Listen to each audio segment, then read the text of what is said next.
I never thought I'd be sharing this story. My name is Rosemary Winters, and what I experienced that cold November night changed everything I believed about good, evil, and the spiritual realm that exists right alongside our own world. That fateful night, I was driving home after visiting my grandchildren in Sacramento. It was around 11:30 p.m., and the highway was nearly empty.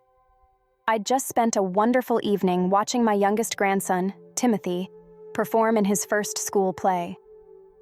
At 62 years old, these were the moments I lived for. The last thing I remember was reaching to adjust the heater. My car must have drifted onto the shoulder. When I overcorrected, everything happened so fast. The car spun out of control, crashed through the guardrail, and plummeted down a steep embankment. In those terrifying seconds before impact, I remember crying out, "Jesus, help me." Then, darkness. The medical report later showed that my heart had stopped for 13 minutes. The paramedics had to resuscitate me 3 times in the ambulance. But what happened during those 13 minutes felt like both an eternity and an instant. The first sensation was a profound peace washing over me, unlike anything I'd ever experienced.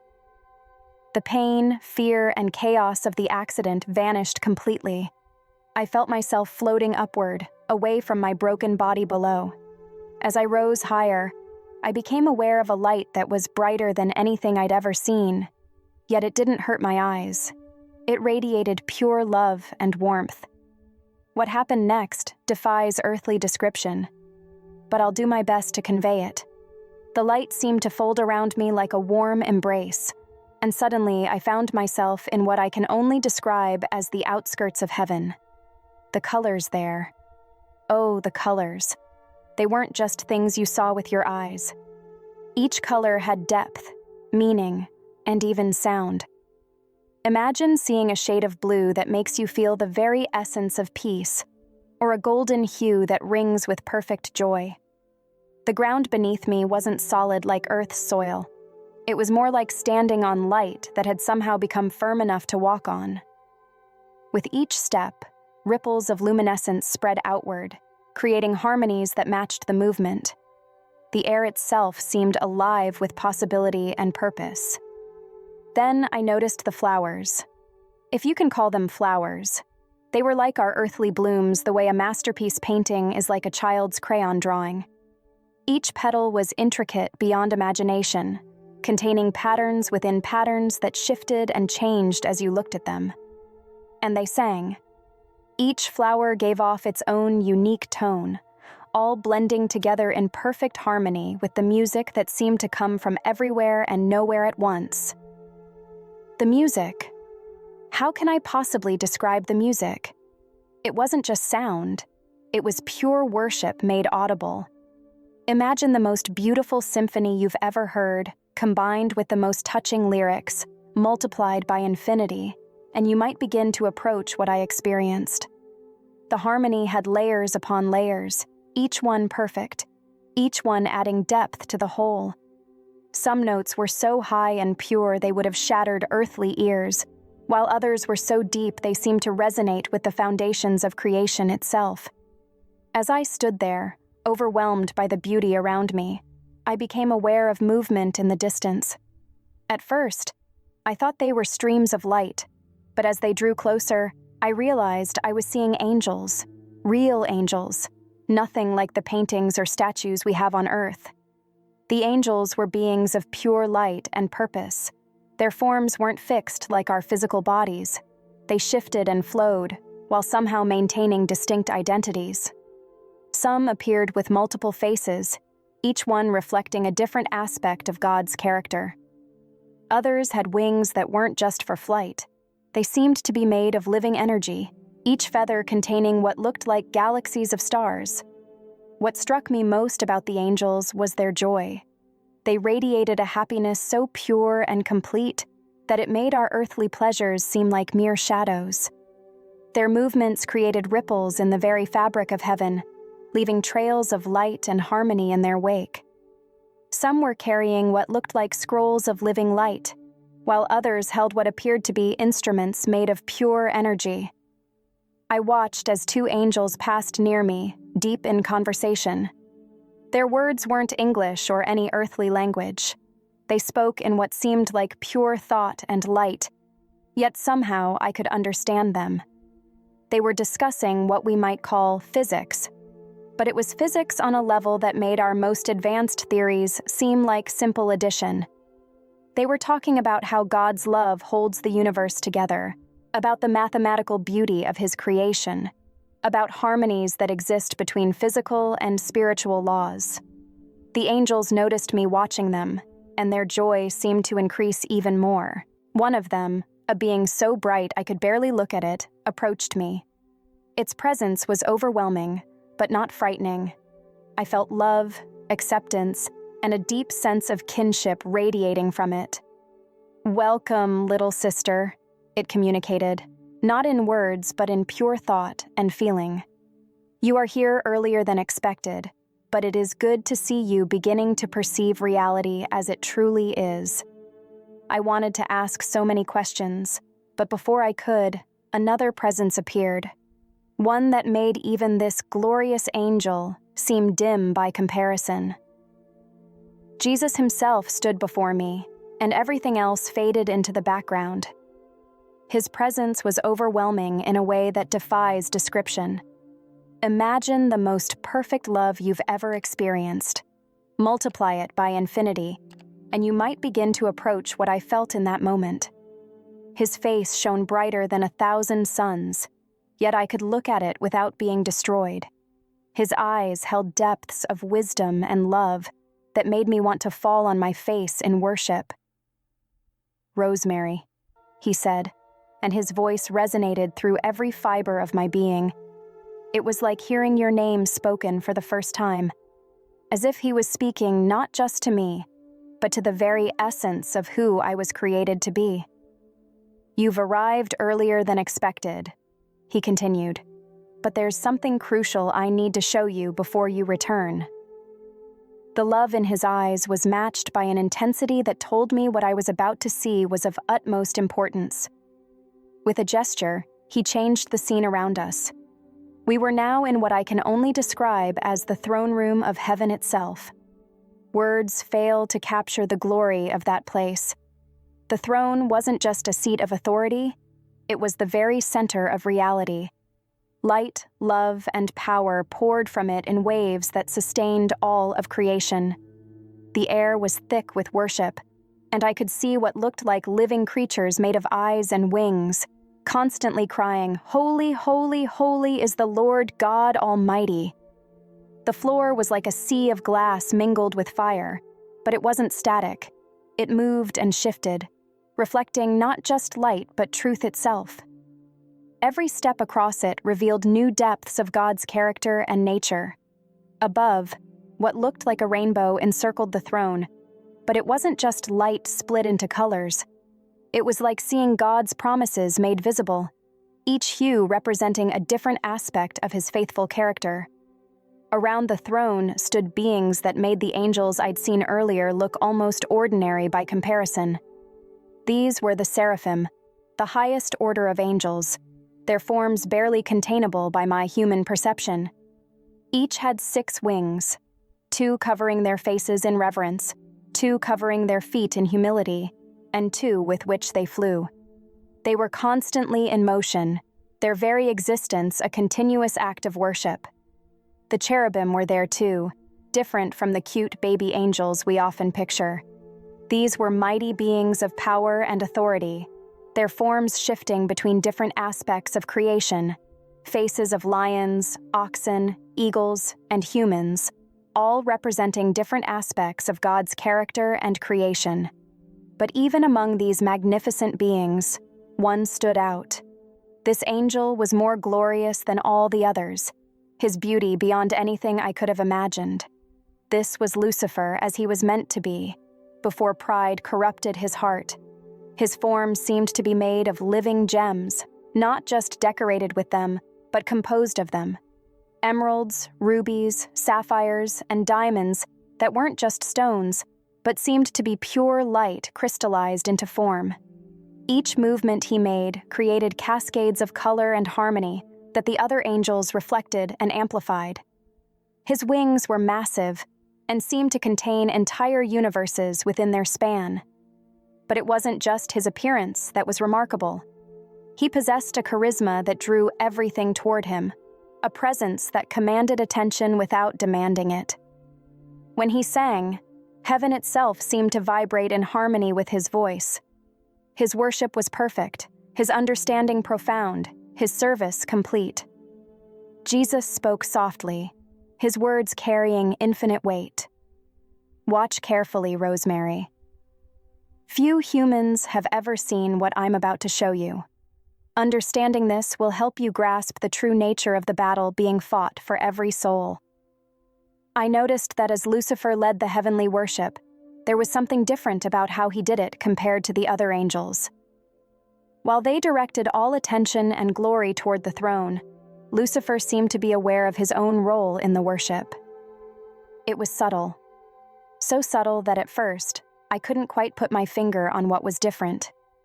Jesus explained, Lucifer was created as the seal of perfection, full of wisdom and perfect in beauty. He was the guardian of my Father's throne and the leader of heaven's worship. But watch what happens when a created being begins to focus on the gifts rather than the giver.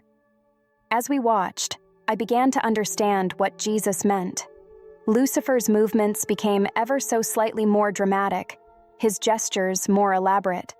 It was as if he was becoming aware of his own performance, adding flourishes that drew attention to his skill, rather than directing all glory to God. The other angels continued their perfect worship, their forms shifting between different aspects of praise, sometimes appearing as pure light, sometimes as living flame, sometimes as beings of such complexity that my human mind could barely comprehend them. Each had their own unique beauty and purpose, but none sought to draw attention to themselves. I saw angels whose forms seemed to be made of pure music, their very existence a song of praise. Others appeared to be living mathematics, their movements describing perfect equations that revealed God's order in creation. Some were like living books, their forms containing and preserving the stories of God's faithfulness throughout time. There were angels whose primary purpose seemed to be to reflect and amplify God's light throughout creation. Others were messengers, their forms designed for swift flight between heaven and earth. Still others appeared to be warriors, their very presence a declaration of God's protection over his creation. What amazed me was how all these different beings worked together in perfect harmony. It was like watching the most complex dance imaginable, where every movement of every participant contributed to the greater whole. There was no competition, no jealousy, no desire to be something other than what they were created to be. Jesus showed me how each angel had a unique role in maintaining the order of creation. Some were responsible for what we would call the laws of physics, ensuring that gravity continued to function, that light behaved according to God's design, that the strong and weak nuclear forces held atoms together. Others oversaw the movements of celestial bodies, keeping planets in their orbits and stars burning at the right intensity. There were angels whose task was to record every event in creation, others who specialized in answering prayers, and still others who fought spiritual battles we cannot see. Each had their place, each was perfectly suited to their role, and each found complete fulfillment in carrying out their designated purpose. The harmony of heaven was beyond anything we can imagine on earth. It wasn't just about music, though the music was incredible.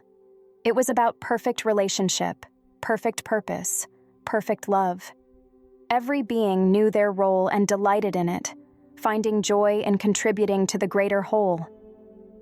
Jesus explained how this harmony was maintained by each being's focus on God rather than themselves. True worship, he said, is not about the worshiper. It's about the one being worshipped. When a created being begins to focus on their own part in worship rather than the one they're worshiping, corruption begins. He showed me how the angels' worship affected creation itself. Their songs and movements weren't just expressions of praise. They were part of how God's power and love flowed through the universe. The harmony of heaven maintained the harmony of creation. Every note, every movement, every thought of praise contributed to the perfect order God had established. Then Jesus directed my attention back to Lucifer.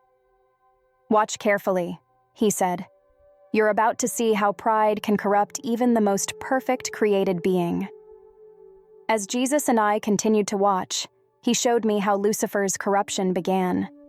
It was fascinating and heartbreaking to see how such a perfect being could fall so far. The process wasn't sudden. It happened in subtle stages that Jesus helped me understand. "Watch this moment carefully," Jesus said, directing my attention to Lucifer as he led the heavenly hosts in worship. The scene seemed to slow down, allowing me to notice details I might have missed. Lucifer was singing a song of indescribable beauty, his voice carrying through heaven with perfect pitch and tone. But then something changed, something so subtle that at first I almost missed it. He began to add his own flourishes to the song, small embellishments that weren't part of the original melody. "This," Jesus explained, "is the first seed of pride taking root." Watch how he begins to focus more on his own contribution to the worship than on the one being worshipped. I observed as Lucifer started spending more time looking at his own reflection in the crystal-clear floors of heaven. At first, it was just brief glances, but gradually, these moments became longer. He would study his own form, admiring how the light played off his gem-encrusted being. Jesus showed me Lucifer's thoughts during these moments. The first dangerous thought was subtle. "How wonderfully God has made me." This seemed innocent enough, but it quickly progressed to, "How wonderful I am." The shift was small but significant, from praising the Creator to praising the creation. I watched as Lucifer began to compare himself to other angels. When another angel would sing particularly well, I could see a flicker of something new in Lucifer's expression. Not appreciation, but competition. He would then sing even more elaborately, making sure his voice stood out above the rest. "Pride," Jesus explained, "often begins with comparison." Watch how he starts to measure himself against others, forgetting that each angel was created unique and perfect for their specific purpose. The corruption progressed in distinct stages that Jesus helped me understand. First came self-awareness, not the humble recognition of one's place in God's creation, but an excessive focus on self. Lucifer began to spend more time thinking about his own role, his own beauty, his own abilities. Then came comparison, measuring himself against other angels and finding satisfaction in being better. This led to a subtle shift in his relationships with other angels. Instead of serving alongside them in joyful fellowship, he began to see them as an audience for his talents. The third stage was entitlement. I watched as Lucifer began to expect special treatment because of his abilities and position. When other angels didn't acknowledge his superiority, I could see flickering moments of irritation in his countenance. "Notice," Jesus said, "how he begins to believe he deserves more than what he has been given." This is a crucial moment in the development of pride, when gratitude turns to expectation. The fourth stage was ambition, not the holy ambition to serve God better, but the selfish ambition to be more than what God had created him to be. I saw Lucifer begin to imagine himself in God's position, fantasizing about receiving worship rather than giving it. As these changes took place in Lucifer's heart, his appearance began to subtly alter. The light that had once flowed through him freely now seemed to be caught and held, as if he were trying to possess it rather than reflect it. His movements, once perfectly synchronized with heaven's harmony, became slightly out of step, not enough to be obviously wrong, but enough to create tiny discordant notes in the perfect symphony of heaven. Jesus showed me how Lucifer began to influence other angels. It started with casual conversations, seemingly innocent questions. Have you ever wondered why God keeps certain knowledge from us? Or, don't you think we deserve more recognition for our service? I watched as he would gather small groups of angels, ostensibly for worship practice, but really to showcase his own abilities. During these sessions, he would subtly encourage them to focus more on their own performance than on true worship. "You have such unique talents," he would say. "Why should you hold back? Why not express yourself fully?" The way he spread doubt was masterful and terrible to witness. He never directly questioned God's goodness, at first. Instead, he would plant seeds of curiosity that, if nurtured, would grow into doubt. Isn't it interesting that God has forbidden certain areas of knowledge to us? What do you think he's protecting us from? Or is he protecting himself? I saw how he would adapt his approach depending on which angel he was speaking to. With the more ambitious angels, he would stoke their desire for recognition and power. With the more intellectual ones, he would engage them in philosophical debates about the nature of authority and freedom.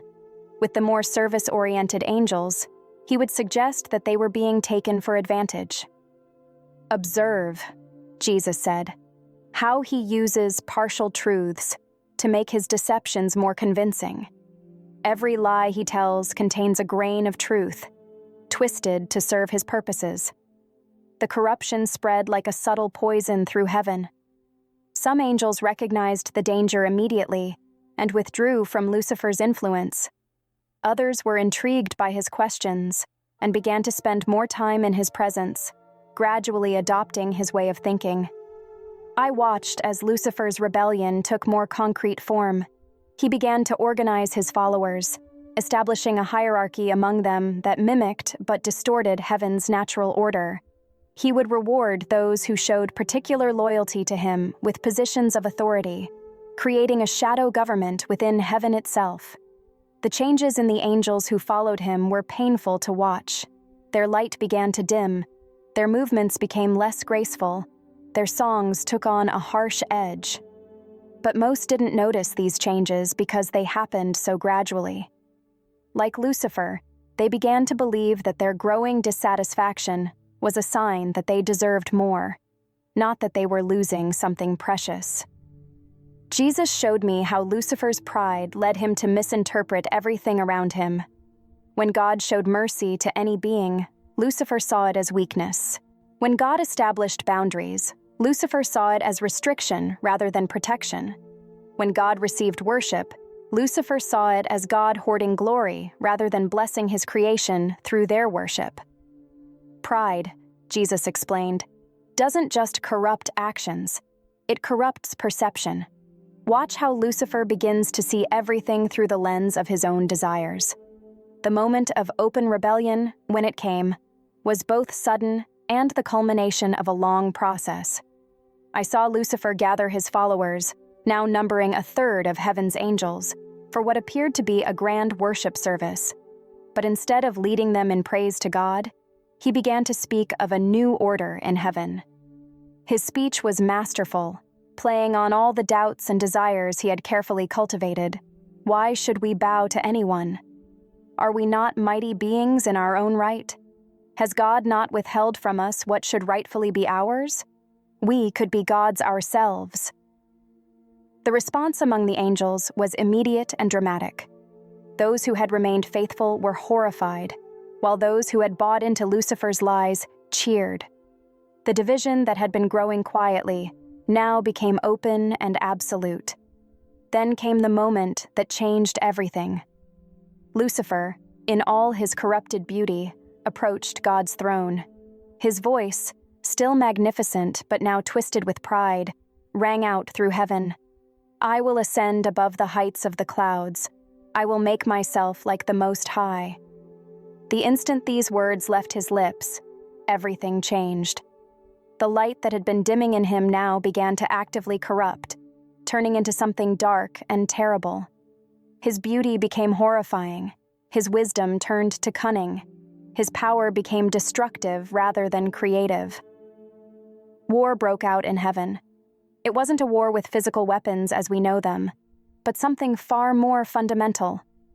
It was truth against lies, light against darkness, love against pride. The faithful angels, led by Michael, stood firm against Lucifer and his followers. Jesus showed me how this battle affected all of creation. Each clash between light and darkness sent shockwaves through the universe. The very fabric of reality trembled as created beings fought against their Creator's authority. The faithful angels fought with perfect coordination and unity, their movements flowing together in harmony with God's will.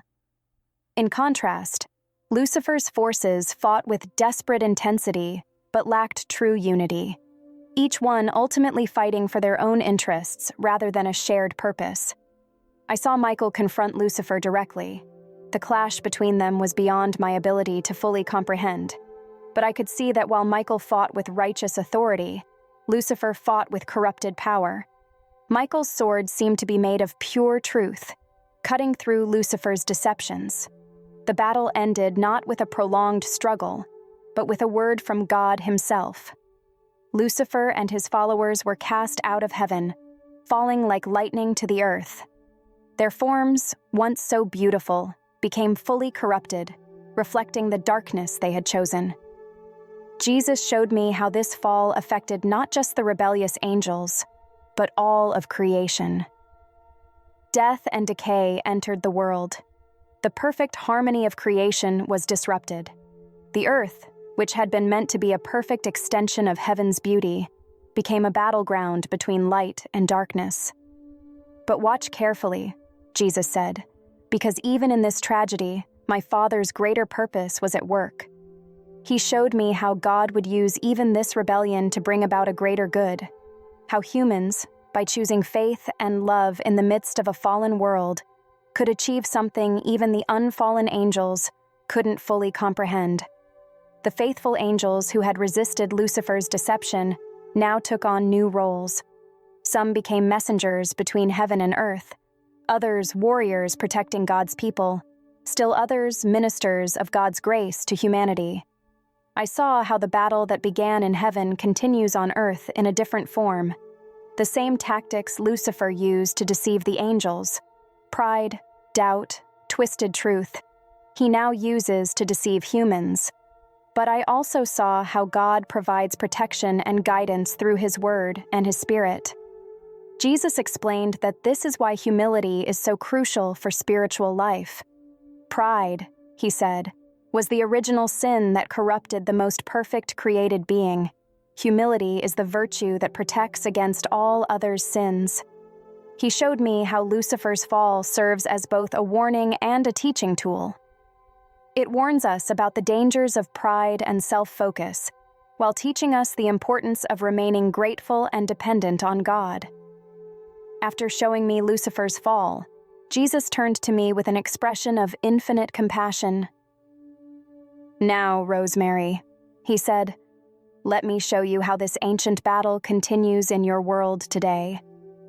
The scene around us shifted, and suddenly we were looking down at Earth from a spiritual perspective I had never imagined possible. What I saw took my breath away, if I had still needed to breathe in that state. The physical world appeared semi-transparent, like looking through clear water. But superimposed over it was another reality, a spiritual dimension where light and darkness engaged in constant warfare. It was like seeing two worlds occupying the same space, one material and one spiritual, both equally real and constantly interacting. "Watch carefully," Jesus said, "because what I'm about to show you will help you understand the true nature of spiritual warfare." I saw threads of light connecting people to heaven, some bright and strong, others dim and fragile. These connections pulsed with prayer, worship, and acts of love. Around some people, particularly those deep in prayer or worship, there was a luminous glow that seemed to push back the darkness. But I also saw dark tendrils reaching out from the shadows, trying to attach themselves to people. These weren't physical things. They were spiritual influences, temptations, and deceptions. They operated much like the subtle doubts Lucifer had used in heaven, but now adapted for human weaknesses. Jesus began to explain the nature of this ongoing battle. The war that began in heaven, he said, now continues in human hearts. Satan cannot force anyone to sin, just as he couldn't force the angels to rebel. But he uses the same tactics: pride, doubt, and twisted truth. He showed me how spiritual warfare manifests in daily life. I saw a businessman making a decision at work. Around him, I could see both light and darkness, trying to influence his choice. The light whispered truth and integrity, while the darkness suggested that everyone cuts corners sometimes. Notice, Jesus said, how the enemy rarely suggests obvious evil. Instead, he specializes in small compromises that lead people away from truth one step at a time. I watched as people went about their daily lives, each one surrounded by spiritual forces they couldn't see. A mother speaking harshly to her child was being influenced by dark thoughts of frustration and anger. But when she stopped, took a breath, and chose patience, I saw light strengthen around her. Jesus showed me how modern life often works to our spiritual disadvantage. In your time, he said, people are constantly bombarded with noise, entertainment, and distractions. This makes it harder to hear the still, small voice of truth. I saw how social media and technology, while not inherently evil, could become tools for spreading pride, envy, and division. The same patterns that had corrupted angels in heaven were playing out through likes, shares, and comments. The constant comparison, the desire for recognition, the focus on self. But watch what happens, Jesus said, when someone chooses to resist these influences. He showed me a young person feeling tempted to post something cruel about a classmate. As they paused and chose kindness instead, I saw light flood into their spirit, strengthening their connection to heaven. This small victory had ripple effects in the spiritual realm, encouraging others around them. Jesus then revealed how spiritual warfare affects different aspects of life. In relationships, I saw how pride and selfishness could create barriers between people, while humility and forgiveness built bridges of light. Every choice to forgive, to show patience, to put others first, strengthened the light in and around those relationships. In churches, I saw both beautiful light and troubling darkness. Where people genuinely sought God and served others, the light was strong. But where there was competition, gossip, or pride, darkness crept in, often disguised as religious zeal. In business and politics, I saw how the enemy often worked through systems and structures, encouraging greed and the abuse of power. But I also saw how individuals within these systems could choose integrity and service, becoming points of light in dark places. Jesus showed me specific tactics the enemy uses in modern spiritual warfare. Busyness was a major strategy. When people are too busy to pray, to reflect, to serve others, Jesus explained, they become vulnerable to deception. Digital addiction was another tool, keeping people disconnected from real relationships and constant spiritual awareness. Isolation was particularly effective. The enemy knows that believers are stronger together, Jesus said. He works to keep them isolated, making them easier targets. But then Jesus showed me the weapons available for spiritual warfare. They weren't physical weapons, but spiritual ones: truth, righteousness, faith, peace, and the Word of God. Watch how these operate in daily life, he said. I saw someone reading the Bible in the morning, and it was like they were putting on spiritual armor. Each truth they absorbed became a shield against deception. When temptation came later in the day, these truths would rise up as a defense. Prayer was even more powerful than I had imagined. When people prayed, it was like they were connecting to a direct source of light and power. I saw prayers rising like beams of light, strengthening the connections between heaven and earth. But the most powerful weapon, Jesus said, is love. He showed me how genuine, self-giving love was like kryptonite to the forces of darkness. When someone chose to love their enemy, forgive an offense, or serve without recognition, it created bursts of light that the darkness couldn't overcome. Jesus then revealed something that amazed me: how angels are involved in modern spiritual warfare. I saw guardian angels protecting people, warrior angels fighting against dark forces, and messenger angels bringing guidance and encouragement. These faithful ones, Jesus explained, continue to serve in the battle that began in heaven. They protect, guide, and strengthen believers, though usually unseen. I watched as angels strengthened someone who was struggling with depression, bringing God's comfort and hope. I saw them protecting a child from danger, guiding a pastor in preparing a sermon, encouraging a missionary in a difficult situation. But Jesus made it clear that while angels help, the crucial choices remain with humans. Each person must choose whom they will serve, he said. No angel can make that choice for them. He showed me how spiritual warfare often centers around the mind. The battle, he said, is largely for what people believe and focus on. I saw how negative thoughts, if entertained, could become footholds for darkness. But when people chose to take every thought captive to Christ, replacing lies with truth, light would flood their minds. Jesus revealed how worship acts as a powerful weapon in spiritual warfare. True worship, he said, aligns created beings with their Creator's purposes, just as it did in heaven before Lucifer's fall. I saw people worshiping, and it was like they were joining the eternal song of heaven. Their praise strengthened the light around them and pushed back the darkness. Even in difficult circumstances, choosing to worship brought spiritual breakthrough. Then Jesus showed me something particularly relevant to our time: how spiritual warfare manifests in the digital age. I saw both opportunities and dangers in technology and social media. The enemy, Jesus explained, seeks to use these tools to promote pride, division, and isolation. But they can also be used to spread truth and encourage connection. I watched as people used their phones and computers. Some were building others up, sharing truth, and fostering genuine community. Others were tearing down, spreading lies, or feeding their own pride. Jesus showed me how the same pride that corrupted Lucifer now works through social media: the constant self-promotion, the need for likes and followers, the carefully curated images that breed comparison and discontent. But he also showed me people using these same platforms to encourage others, share their faith, and build genuine connections. The tool itself is neutral, he said. What matters is the heart behind its use.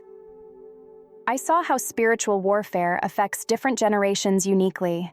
The elderly often battled isolation and the temptation to feel useless or bitter. Middle-aged adults struggled with busyness and materialism. Young adults faced battles with identity and purpose. Teenagers dealt with intense pressure to conform and perform. Children were increasingly exposed to darkness through media and cultural influences. But Jesus showed me how each generation also had unique strengths in spiritual warfare. The elderly had wisdom and prayer power. Middle-aged adults could influence multiple spheres of society.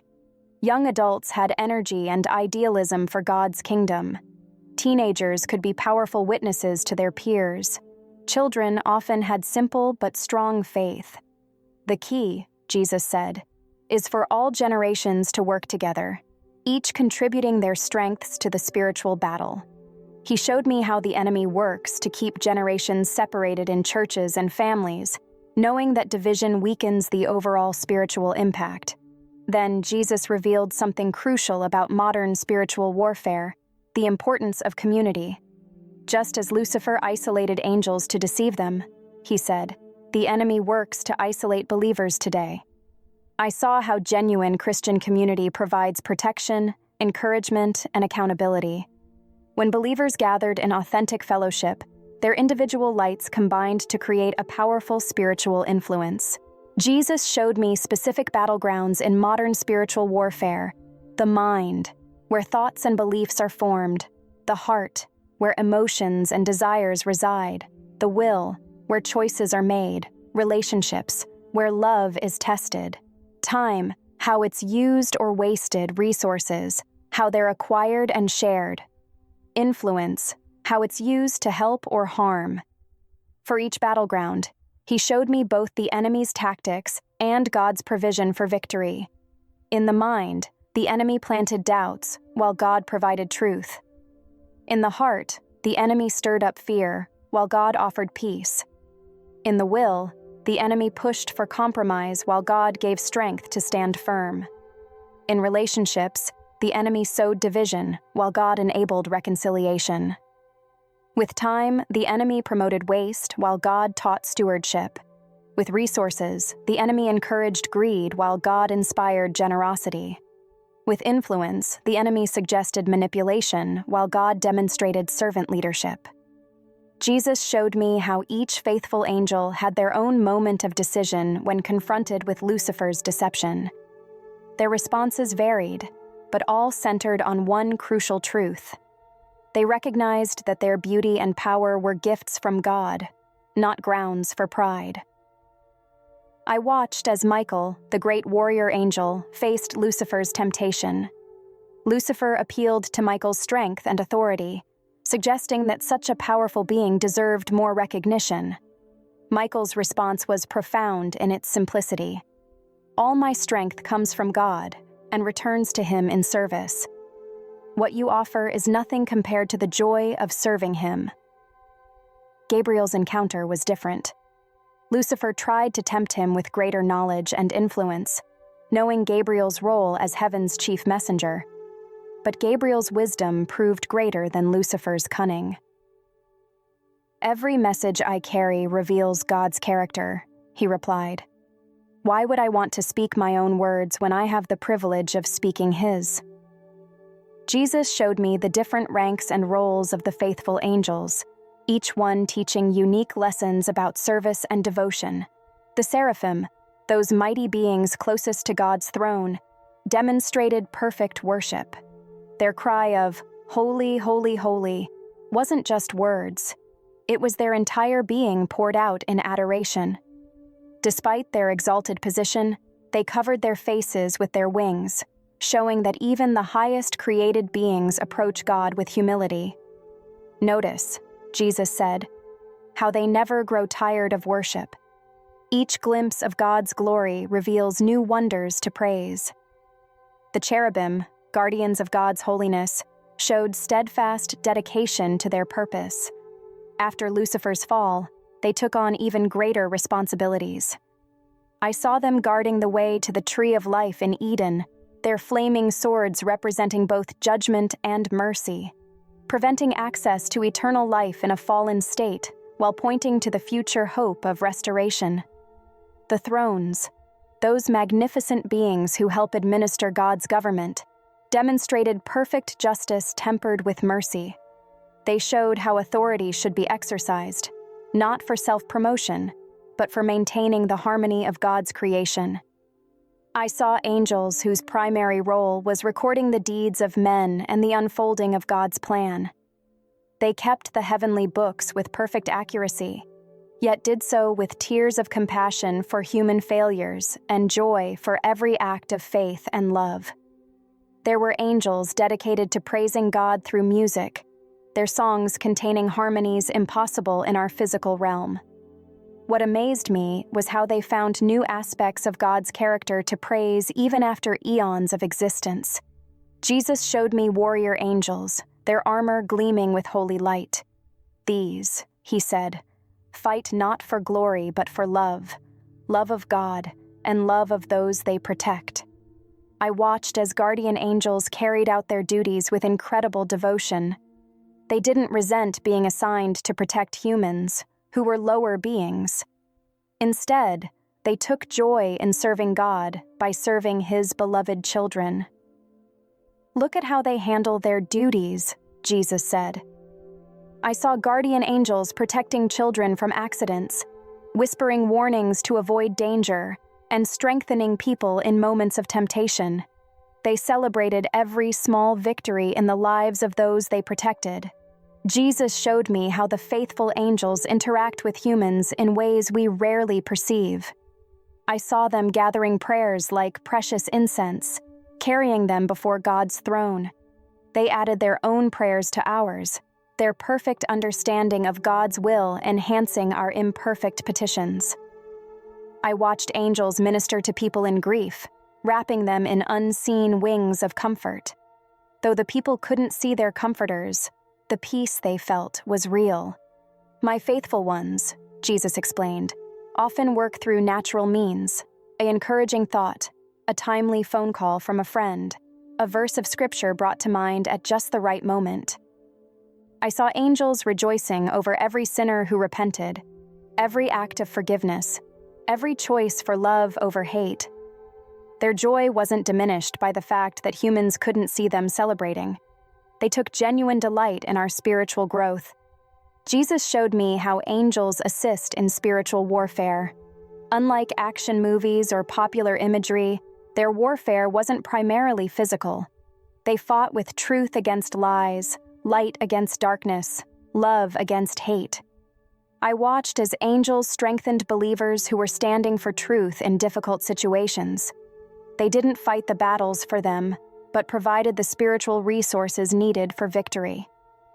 "Notice," Jesus said, "how they never seek credit for their assistance. Their joy is in seeing my children walk in truth." The faithful angels demonstrated perfect teamwork. Unlike Lucifer's followers, who competed for position and recognition, these angels worked in seamless harmony. Each one's service enhanced the others, creating a symphony of purpose. I saw angels working across time and space, unhindered by physical limitations. They could be present at multiple places, yet never lost their focus on individual tasks. Their service was both cosmic in scope and intimate in attention to detail. Jesus showed me how angels interact with different aspects of creation. Some worked with the forces of nature, ensuring that physical laws continued to operate according to God's design. Others tended to the needs of animals, plants, and ecosystems. Still others were involved with the movements of celestial bodies. "All creation," Jesus explained, "receives angelic assistance, though creation itself remains under the effects of the fall."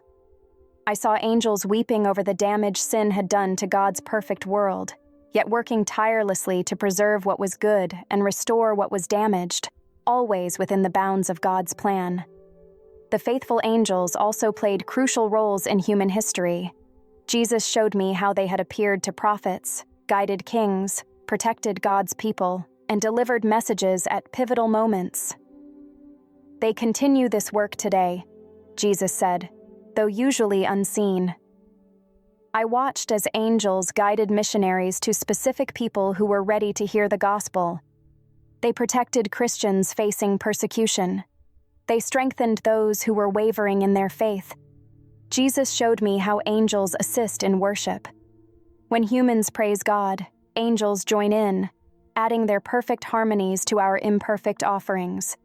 They take joy in every genuine expression of worship, no matter how simple. I saw angels particularly active during times of prayer. They not only carried prayers to heaven, but also helped create an atmosphere conducive to communion with God. "The faithful ones," Jesus explained, "understand that prayer is more than asking for things. It's about aligning with God's purposes." I watched as angels celebrated answers to prayer, not just the yes answers, but also the no and wait answers, because they could see how all fit into God's perfect plan. Jesus showed me how angels minister to the dying. They provided comfort and peace, helping believers transition from earthly life to heavenly reality. For those who knew Christ, death was not a fearful thing, but a homecoming. with angels serving as honor guards for the journey. The faithful angels demonstrated perfect patience. Unlike humans, they didn't become frustrated with our slow spiritual growth or repeated failures. They took the long view, seeing how each small step of faith contributed to God's ultimate purpose. "Watch how they handle failure," Jesus said. "I saw angels dealing with situations where humans rejected God's guidance or chose paths of destruction. Rather than becoming discouraged, they continued their service with undiminished devotion. Jesus showed me how angels rejoice over spiritual growth in all its forms: a child's first genuine prayer, a teenager choosing integrity over peer pressure, an adult forgiving a long-held grudge, an elderly person maintaining faith through suffering. Each victory, no matter how small it might seem from a human perspective, was celebrated in the spiritual realm. The faithful angels also demonstrated perfect discernment. They were never fooled by appearances or deceived by false spirituality. They recognized genuine faith beneath rough exteriors and saw through polished religious facades that lacked true devotion. I watched as angels ministered in churches. They were most active not where the music was loudest or the programs most numerous, but where genuine worship and love were present.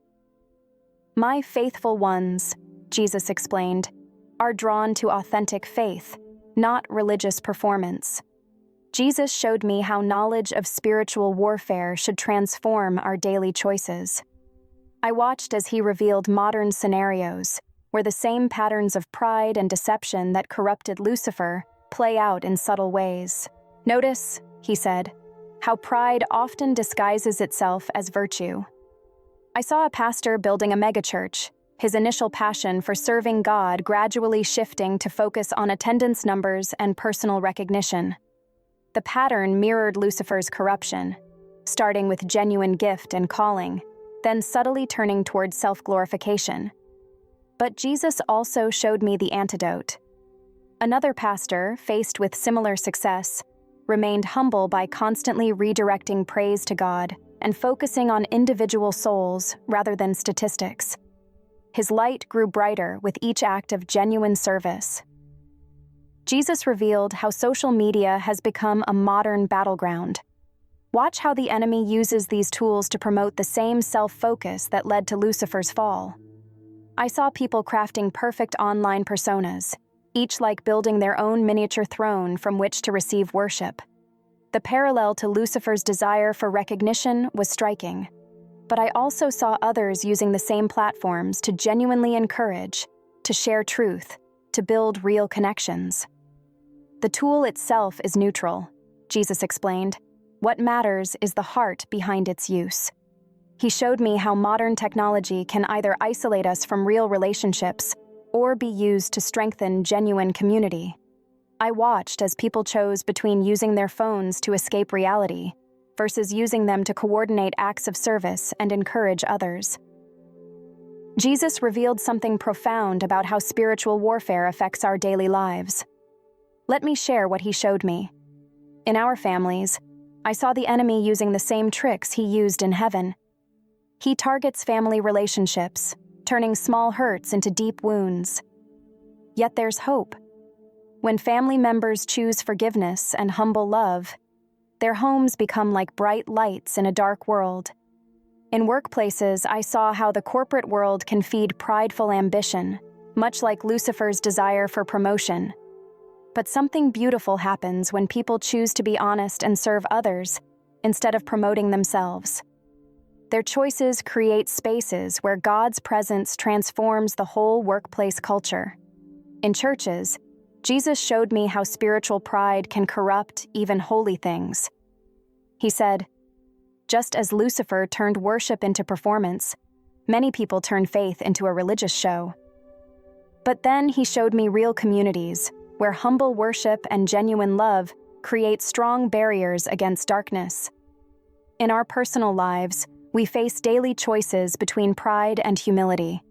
Should we take credit or give it away? Should we demand our rights or show grace?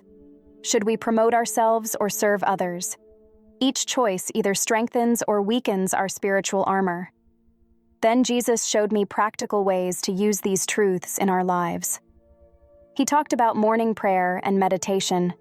Start each day acknowledging your dependence on God, he said. I watched how people who began their days in humble prayer were better protected against pride throughout their day. About our thought life, Jesus showed me something crucial. He said, "Just as Lucifer's fall began with proud thoughts, victory begins with taking every thought captive." I saw people learning to spot and reject proud thoughts before they could take root. Our words matter too. The way we talk shows and strengthens our spiritual condition.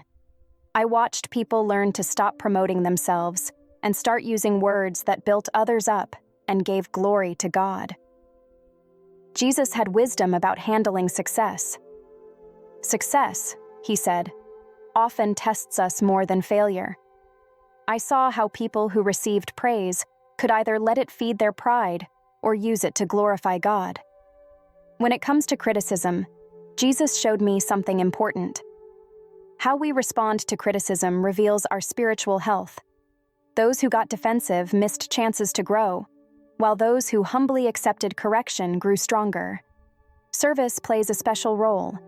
I saw how choosing to serve quietly, without recognition, builds spiritual strength. Private acts of service, Jesus explained, are powerful weapons against pride. Staying connected in real community matters, even when it's uncomfortable. This protects us from the isolation that makes us easy targets for deception. Jesus then showed me how understanding spiritual warfare should change our relationships. With God, knowing about spiritual warfare should deepen our dependence on Him. I saw how people who truly understood their weakness to pride developed deeper prayer lives and more genuine worship. With others, understanding this cosmic battle helps us show more grace. We realize everyone faces similar struggles with pride and temptation. With ourselves, Jesus taught me something profound. True humility, he said, isn't thinking less of yourself, but thinking of yourself less. He shared specific strategies for spiritual victory. The power of gratitude amazed me. Thankfulness, Jesus explained, directly fights against pride. I watched how developing a habit of genuine gratitude protected people from Lucifer's deceptions. Being vulnerable has special strength. While pride builds walls, being open about our struggles builds bridges. I saw how people who shared their weaknesses actually grew stronger spiritually. Serving others proves powerful too. Jesus showed me how serving, especially when nobody notices, helps defeat the pride that brought Lucifer down. Truth provides protection. Remember, Jesus said, how Lucifer twisted truth to deceive. Stay grounded in my word. I saw how regular Bible study protected people from subtle lies. Worship creates a shield. True worship, focused on God rather than religious performance, builds spiritual protection. I watched as genuine praise pushed back darkness and strengthened believers. Jesus then showed me how this understanding transforms different parts of modern life. In education, we need to be careful. When we pursue knowledge with humility and recognize God as the source of all truth, we gain real wisdom. But when knowledge makes us proud, it becomes a trap. In business, understanding spiritual warfare changes how people handle money and success. Those who see themselves as managers of God's resources, not owners, stay spiritually healthy even when they prosper. Our entertainment choices matter more than we think. Jesus told me, what you feed your mind shapes your spiritual sensitivity. Our choices about what we watch and listen to either strengthen or weaken our spiritual defenses. In our relationships, understanding spiritual warfare helps us see clearly. Our real enemies aren't other people. The real battle is against spiritual forces trying to divide us. Then Jesus revealed something amazing about the final victory. Watch, he said, how love triumphs over pride in the end. He showed me glimpses of the future, not specific predictions, but the general flow of God's plan. Love, shown through humble service and genuine worship, gradually transformed lives and communities. I watched people who understood these truths become lights in their worlds. There was a teacher bringing God's love into her classroom through patient service, a business leader transforming company culture through humble leadership, a parent breaking old family patterns of pride by choosing love, a teenager influencing friends through genuine humility and faith, a retired person finding new purpose in quiet acts of service. Jesus showed me how each small victory over pride helps God's bigger plan. He said, "Every time someone chooses humility over pride, service over self-promotion, love over indifference, they help reverse what Lucifer's fall did." He taught me new ways to look at life. Success isn't about being better than others. It's about fulfilling God's unique plan for our lives. Difficulties aren't just problems. When faced with faith, they become opportunities for spiritual growth and victory. Every moment matters because it's a chance to choose between pride and humility, between love and self-interest. Our biggest purpose isn't to become great. It's to show God's character through humble service. In church life, things need to change too. Worship should focus on God's glory, not on putting on a show. Service should flow from love, not duty or wanting recognition. Real fellowship gives strength against spiritual attacks and support for growth. Good leadership follows Jesus' example of humility instead of worldly power games. Victory comes in special ways. Through keeping at it day by day. Small, consistent choices for humility and love build spiritual strength over time. Through staying alert to what's really happening in the spiritual realm. Through connecting with other believers who support us and hold us accountable. Through showing grace because we understand our own weakness to pride. Jesus showed me how this battle ends. Love wins, he said, not through force, but when people freely choose truth and love. Every humble act, every choice of love over pride, adds to this final victory. As my time with Jesus came to an end, he gave me final instructions. Share what you've seen, he said, not to scare people, but to encourage them. Help them understand spiritual warfare and the power of humble love. He showed me how to share this message. Share with hope, because understanding spiritual warfare should inspire hope, not fear. Share with humility, because sharing these truths shouldn't make us proud. Share with love, because the goal is helping others grow closer to God, not showing off what we know. Share with wisdom, because different people need different parts of these truths at different times. Then, with infinite tenderness, he touched my forehead. I found myself back in my broken body as paramedics worked to save my life. My physical recovery took a long time, but my spirit changed right away and forever. Now I see everything differently. Every choice, every conversation, every moment matters eternally. It's always a chance to choose love over pride, service over self-promotion. I'm sharing this experience not to draw attention to myself, but to help you understand what's really happening in the spiritual realm. The battle that began with Lucifer's pride continues today, but victory is certain for all who choose to walk in humility and love. When you feel tempted toward pride or focusing on yourself, think about Lucifer's fall. But more importantly, remember Jesus' perfect example of humility and love. The choice is yours. It always has been, and it always will be. Choose love, choose humility, choose life.